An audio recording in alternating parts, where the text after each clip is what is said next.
My name's Diane. You're currently watching the Just Kidding Around show. Thank you so much for joining us. Each week, we introduce the home viewers to different crafts, hobbies, and interesting people in our community. This week, I'm very excited to welcome a brand new guest. Her name is Marti Ensign. Hi, Marti.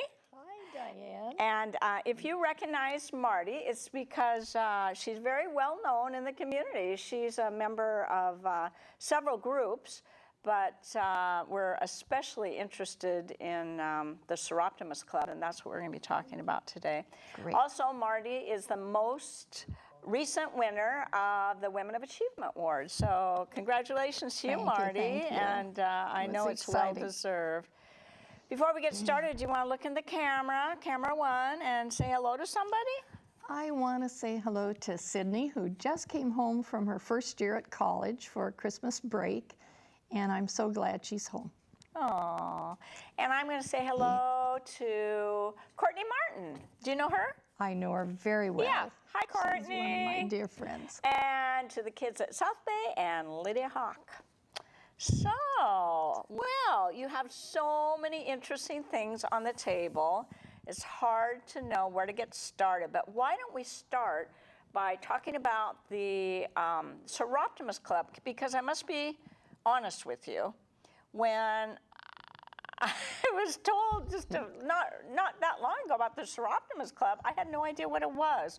So I think it's a very well-kept secret. Yeah, we constantly worrying about that because it does so much good, and we do like help from the community and other people. And if they don't know about what we're doing, they can't help us. Yeah. So how old is the Soroptimist Club? Soroptimist Club was started about 100 years ago in San Francisco because there were a group of business and professional women who had a heart to serve the community and people around them, and they wouldn't let them join Rotary in Kiwanis. Wow. So they hired a man and said, please form a service organization like this for women. And that's where it started. The Olympia Club, I believe, is over 75 years old. Oh my goodness. So the Olympia Club is over 75 years old, and how many members does it have? I think we have around 20 active members now, and several others on the roll who have been members and not now well enough or available enough to help. But okay.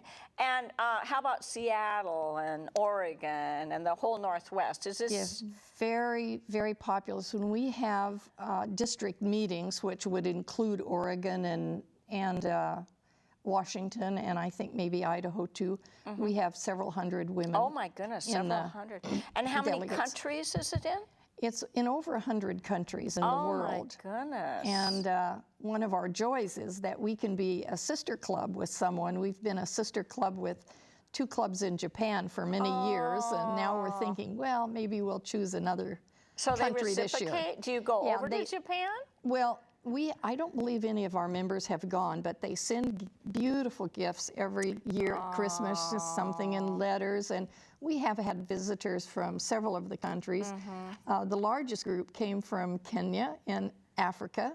Oh my goodness. And we were not quite prepared. The Centralia Soroptimist Club was the one that invited them, asked us to help, and we said, sure, be glad to, and then 12 women showed up. So we had a little scrambling to find housing and everything for them, but yeah. So that is really exciting. Sort of like having a pen pal or something. And then, what is the purpose of the club? What do you do? Well, we try to advance the health and safety of women and girls around the world. And you know that the big buzzword right now is human trafficking and human slavery. So we have representatives on the major committees and people that are working in the state of Washington. We have many programs to give them safeguard when they get out of the traffic and help them and educate. We give several scholarships every year to women who may not be able to forward their education. Some go to older women who have dropped out of the job market or education because of their families, and now they want to re-enter. Okay. So we give them scholarships, and the interesting thing is, when we give college scholarships, we try to follow those girls up and have them back after a year or two. What are you? How are you doing? You know, are you continuing your dreams? And yes. Oh, that's wonderful. So doesn't that involve money? Where does the money come from? It involves a lot of money. We have two major fundraisers each year. One we've just had is a bottle auction where we auction fancy wrapped bottles of who knows what's in them and baskets and things, and that really involves a lot of community friends. We invite our neighbors and our friends to come to that.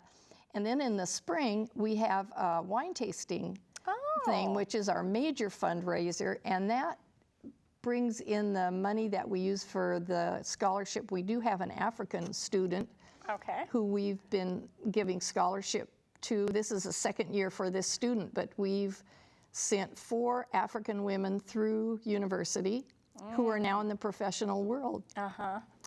So can anybody come to these fundraisers? Yes. And how do you advertise? We so, do. Yeah, great. We do. And you are a not-for-profit organization. Right. I need to say that. 501(c)(3). Okay, so I want to back up a little bit and before we go on, and I know now that women can join Kiwanis and some of the other Rotary, yeah. Right, and Rotary.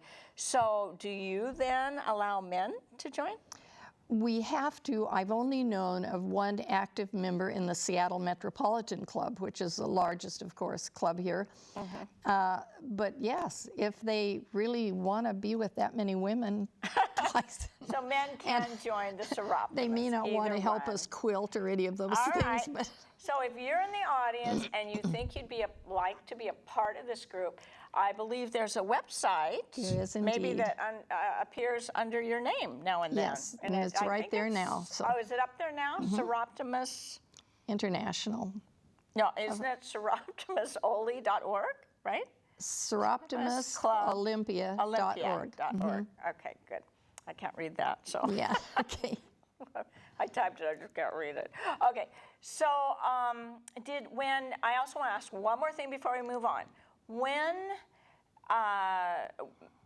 Kiwanis and the other male service organizations started allowing women, did that cause a drop in your enrollment?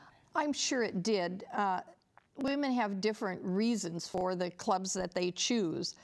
Many women like Soroptimist because it's women like them, you know, and many of us have families and we have other responsibilities, but we want to be of service. We want to do these things, and Soroptimists of Olympia have marvelous projects that they do for the youth in our area. Oh, good. So they keep the money locally?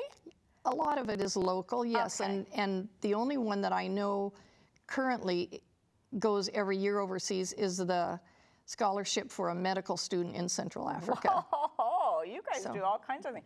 So now we have so many interesting things. I know some of them are from Rwanda and all great places, but I want to start with this quilt because that catches my eye. Yeah. Why is that quilt on our table? Well, we were going to finish it. Remember, Diane? It's not quite done. So why would a quilt? What does a quilt have to do with your organization? Well, when I first went to Africa in 1961, I was not a seamstress. I had hemmed a dish towel when I was young, but that's about it. But I found that the government was mandating that we teach women and girls to sew. And the first thing, see, we were in the mountains, 6,500 feet, so it was chilly at night, even though we were near the equator. So they needed blankets and quilts. Quilts were the best thing because cloth is so precious to them, and they wouldn't have commercial blankets, but they could cut up old clothing and blankets from the hospital, and people in America used to send us packets of the quilt pieces already cut out. Okay. And you say in Africa, where in Africa was this? This was in Rwanda and this Burundi. is Rwanda. And back in 1960. This quilt isn't that old. No. This Okay. isn't the one. This isn't the same quilt. If you saw the quilt we started on, you wouldn't want to put it on the table because some of the women that I was trying to teach to sew and sew their quilts had never even used scissors. So they couldn't even cut the quilt pieces out. You had to teach them first this action of cutting. And then threading a needle was totally impossible. So we use little gadgets like this that would help them thread a needle. Okay. And you've got to translate that this is a very primitive place.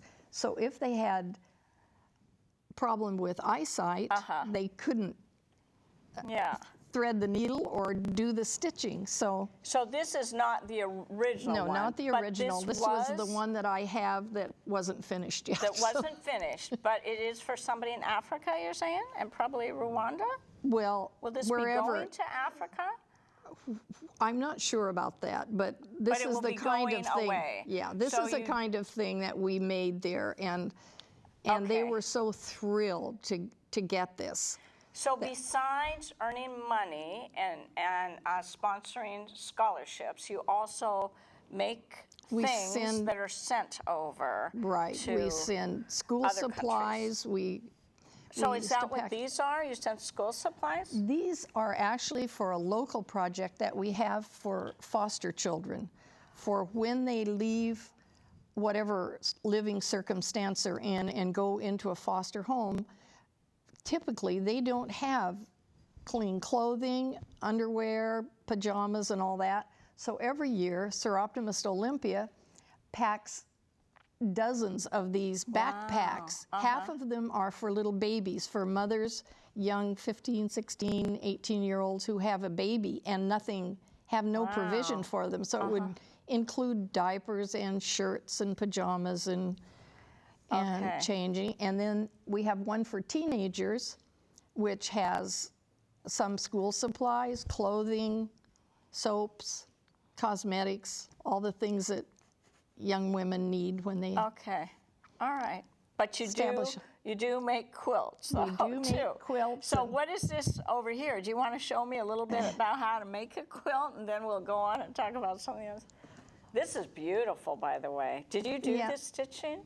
No, that stitching was actually done with a sewing machine. We took several Singer sewing machines like my mother would have had or my grandmother that have the little cute pedal on the bottom and you have to keep going to get the machine working. But this one still needs, as you see, it needs basting stitches all the way around to keep the layers together. Okay. And this one is very different because it was done by my grandmother, who was a Pennsylvania Dutch lady, and this one is all hand stitched. Okay. All of these seams. So the women that you teach, it's all by hand, pretty much. But you did bring some Singer. Some had sewing machines, It's but pretty most big of and them. puffy. Yeah, How come this isn't done if your grandmother, great-grandmother, or your well, grandmother? she kind of passed it on, and we haven't. We've you been haven't so finished busy it? making quilts in Central Africa that we haven't gotten it finished. But Wow, okay. we will get it All done right, and let's put this professionally back done. over to the side, and if we have extra time, we can work on that, and you can teach us about that.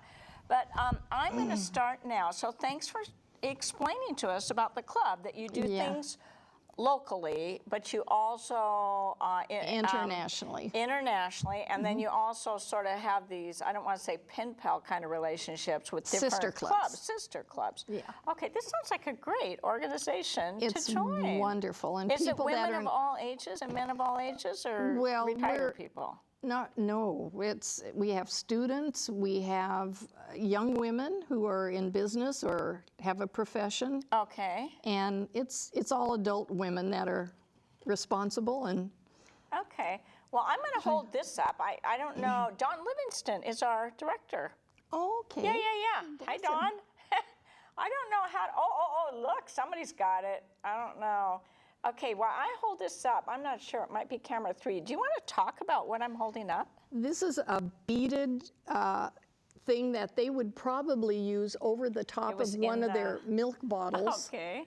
Like let's say that this is something they want to protect, they would put it over the top so that the bugs and the mice could not get in. Okay. And over their drinks. Oh, so like instead of saran wrap, they might use a beaded piece like this. Exactly, because it's got enough weight to. Actually, this is very in style because they make this product over here now. I don't know if you've seen it, but you put it over tops and it kind of here's sort of the latest little gadget in the little kitchen stores. Yeah. But how clever. So I don't know if you can tell, probably through the camera lens, maybe you couldn't see that those are all beads. Yeah, they're heavy beads. They're very heavy beads. Beautiful shot, whoever's got that, thank you. Those are heavy beads, and that's hand beaded. And what country in Africa did this? This is from Rwanda. These things are from Rwanda because, you know, after the genocide, these women had no means. Many of them were widows. And Okay, there wait. Can we back up? Because I know there's people, maybe even people working on our program, that don't know about the Rwanda genocide. they're So too what was young. that, about 5 years ago? No, it was 1994. Has it been 20 that long? years ago, yes. Whoa. Okay, 20 years ago, the Tutsis, right? Yes, the major tribe is the Hutus. They're about 85% of the population. Okay. But they were governed, the people in the government, the police force, the army were all Watutsi, the tall. And so they had been trying to integrate into the government. And even the presidents of Rwanda and Burundi were signing a peace treaty. And when they came back in their plane into the capital city of Rwanda, Kigali, they shot the plane down. They shot the plane. And then the people brutally killed, what was it, like 3 million people? Well over 1 million, yes, Well in over just a a few And it was horrible. weeks. It was brutal with machetes, and in a few weeks, it was just real quick. Yeah. And then so a lot of the women were left. They were widowed. There were young women who had younger siblings, and they didn't have any way to make a living unless they prostituted themselves. So groups like Soroptimist and different churches went into action to give them something to do and sell. Okay. So that they could make a living. So can we take these maybe one at a time? This, I don't know if the camera can pick this up, and maybe I'm holding this right already, I don't know. But this is so tightly woven, would I say? Is that the right word? They actually could put liquids in that and it would stay. It will hold liquids. Yeah. And it actually says Rwanda on it. It was handmade by girls, probably young women. A young woman in Rwanda. And then what would they do with this?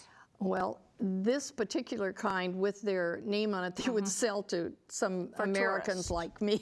Okay. So that they could get money, because many of them were trying to help their younger siblings, so not only themselves, but many groups went in with sewing machines and helped them get the grass work.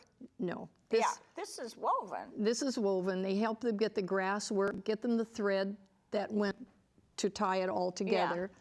And there are not very many places in the world where you can ever get this kind of basket. But you see, so I could actually put water. I want to talk about this one a tiny bit more. So I could put water or drink my latte in this. Starbucks, fill it up. It would stain it a lot, but yes, you could. And it's amazing. It's that tight, yes. Okay, it's that tight. And then they sold these and If you would travel in either of these Central African countries now, there would be people with mats beside the road, grass mats, and these things strung out to try to get your attention. And like their own little tour shop. And what was this made out of? Is this a fiber? What is this? It's grass. It's dried grass. That's grass, huh? Yes. Okay. Do they not have a lot of natural resources over there? They don't. Actually, it's very discouraging because the only profitable crop that Burundi and Rwanda have right now is coffee. Oh, well, that should bring in a lot of money. Well, it's not well organized, and but as far as natural resources like jewelry, gems, or copper or gold or anything to to mine. They just don't have it. Oil, certainly not oil, 6,500 feet in the mountains. So people have come in and tried to give them some means. Good old Starbucks has gone in. Kidding me. And oh gosh, they had, I was joking about Starbucks. They're over there in Rwanda? and Burundi, they had to, traditionally, the coffee comes from little farms. This family owns this one owns this one. Then they combine all their coffee together, take it down to the capital city, and dry it and sell it. Well, Starbucks is very picky about their flavors.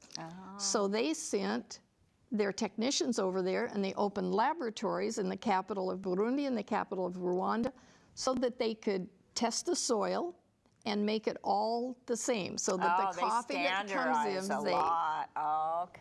they made it so that they could come and sell their coffee, and that's the only real crop that comes in. And tea, they have tea plantations. And so other than that, they rely on their own touristy kind of things they can sell. Yeah, each family has their own gardens. They're mostly an agricultural people. Well, what can they grow over there?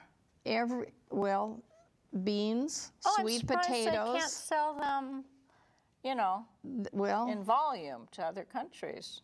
They don't have that much land. You've got to understand that it's one of the most overpopulated countries in the whole world. So they just guard this little plot of land, and most of the lawsuits and everything is because he hoed a whole foot over into my land and planted his beans there. Commodity. Very precious. Okay, so is this woven the same as this? It doesn't look the same. No, this is grass, but they've sewed it together with thread. It's not all done with grass like that, so it's not as tight. And these fit inside. And they're nested. They're nested. Oh, I can't imagine. How long would it take somebody to make something like this? Days. Days. Do you think that's a lot or a little? It's a long time. That's I think tiny. That'd be pretty fast. This would take me a year. Tiny. At least a year. Okay, so I'm going to put these, and all three of these are from Rwanda, right? Right. And this was to help the women get back on the feet widows and because so many more orphans widows. So they killed more men during the genocide. Yeah, they did, but they also killed plenty of women and children. Yeah. But So now, what about this beautiful necklace? What's the story on this? These isn't grass. No, these are beads. They're made of clay, and it comes from a place called Kizuri beads, and they mold the clay and paint it, and then they actually fire it, like a glaze, like we have glazed dishes, and do it and sell it. And this is done by widows because they don't have any means, once they're widowed, they're just they don't have a social security system. Oh, yeah. They hate us for mentioning limiting families because they said, you Americans, you can have just 2 children, and you can be pretty sure that when you're old, you have 2 children to take care of you. Yeah. But if we just have 2 children, they'll probably both die, and we won't have anyone to take care of us. So we have to have as many children as God will give us. So which does not help the economy. I don't have any kids. Yeah, but it doesn't help the economy when they have those large. No. So now I want the viewers to know you didn't buy these over here. You actually were in I was Rwanda. there. You were there. How many times have you been there? 35. You've been to Rwanda 35 separate times? Okay, but that's a whole other subject because her husband's a doctor or a dentist, right? Doctor. So she goes over for another reason. But does this have something to do with Soroptimist Club? How does this necklace tie in? How this ties into Soroptimist Club is because I know these young women over there, and I came back to the Olympia Club and I said, we give scholarships here. But if you want to connect to the world, we have these young women over there whose lives finish. If they can't go on to school to finish secondary school and go to college, their lives are over. They're hoeing in the gardens and planting beans and sweet potatoes and Yeah. So I think we're now with our 5th young African woman that Wow. Olympia Soroptimists have sent scholarships. The first young woman that we helped went into law, and she became the assistant to a judge in Bujumbura, got a very good thing. And then our club, just in talking, they said, you know, let's work on the health. Let's help women that are going into medicine. Yeah. So we put one woman through who is now working with AIDS orphans. She's finished her training.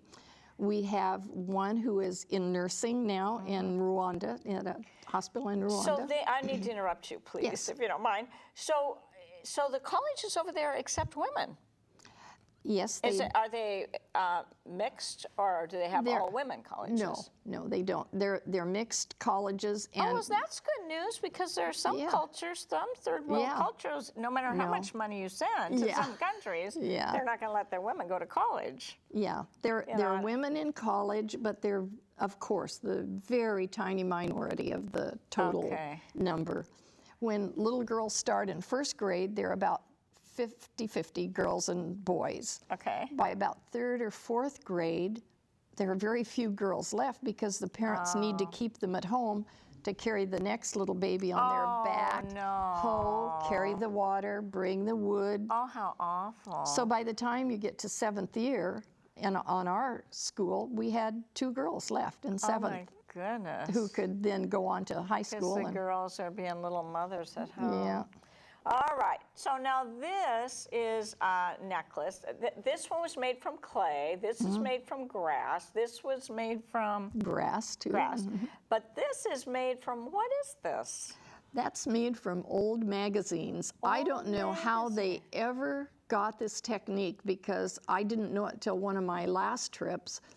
They were selling these, the widows are selling these, and they take little strips of glazed paper, like the cover of a Time magazine or something. Okay, old magazine. Roll it, paint it, and shellac it. Oh. And those are getting very popular now in the States. You've probably seen some of them on maybe, stores. Yeah. Wow, but this is from Africa. Do you just go to Rwanda? Or do you go to other countries over there, too? No, I've been on boards and committees, so I've spent quite a lot of time in Uganda, especially after Idi Amin and all the orphans. I think I know what this is. Is this what I think it is? Is it ivory? It is. Oh, this is the real deal, huh? And that's for your pickles and olives. Did an elephant lose his life for this, though? I doubt it. You know, I know that this is not a popular opinion, but they've protected the animals now for so long that they're destroying crops, and they're overgrazing the land and ruining things. So much so that in Burundi there are hardly any wild animals left at all. So that was made well before the people got all shook up about preserving all the elephants. Okay, but this is an elephant. I hope a whole elephant didn't die. Maybe an elephant was old and died. Yeah, they didn't kill a whole elephant. But this is lovely, and it's for pickles.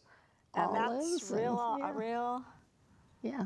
Wow. Okay, so I'm gonna put that down. And you can tell she's Tutsi, see, because she's got the long, thin face. So that's from Rwanda too. Yeah. It's the face of a young girl. Yeah. Oh, I see.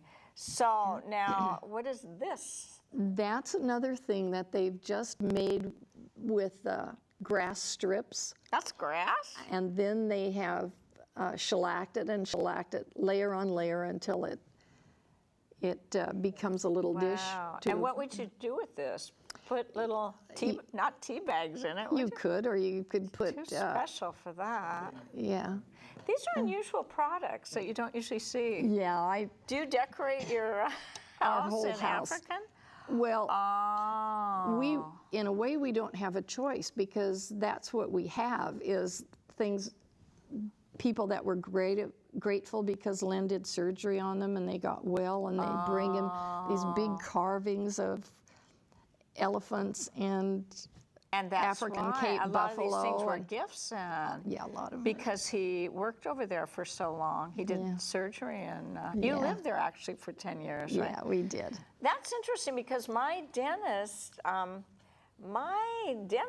decorates in African. Dr. Banner. Yeah, maybe he goes there too. I don't know. You know what? Some Should people are ask giving him us if the he wrap wants up some more. sign, I think, or one more minute. Yeah. Okay. So yeah, we're down to 1 minute. Is there something I want to show this beautiful necklace? That's also the clay beads. So they make their money in different ways, and this looks like inlaid wood.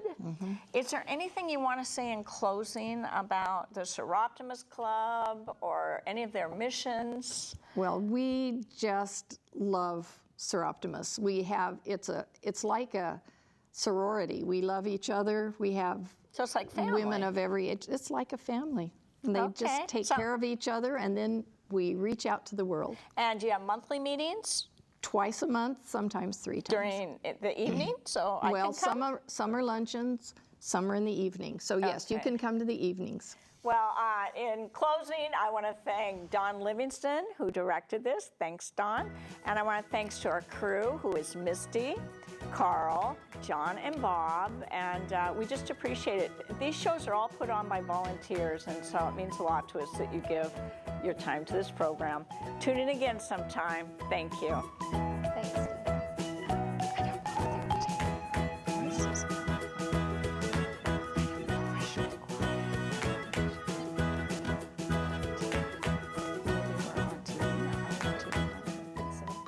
Is it black?